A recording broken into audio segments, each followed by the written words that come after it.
ça me venait naturellement de situer l'histoire à cette époque-là, à une époque où est-ce que ben, c'était champêtre comme ambiance, et puis naturellement, ça allait se passer avant l'Internet, avant toutes nos télécommunications.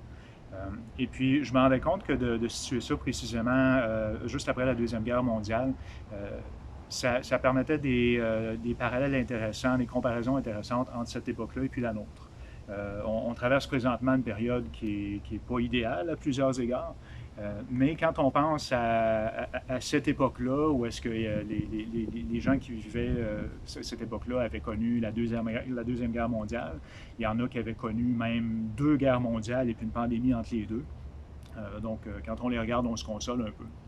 Euh, et puis, c'est intéressant aussi parce que c'était l'occasion de mesurer de quelle manière notre société a évolué depuis cette époque-là.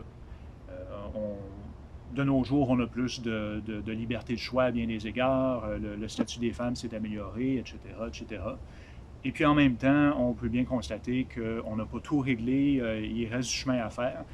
Et pire que ça, si on ne fait pas attention, il y a bien des vieux problèmes qui peuvent très bien ressurgir, qui peuvent se renouveler. Donc, un peu le spectre de ce renouvellement-là qui hante le roman par endroits. Mais c'est bien de mettre les personnages de cette époque-là au contact des décennies suivantes, incluant la nôtre.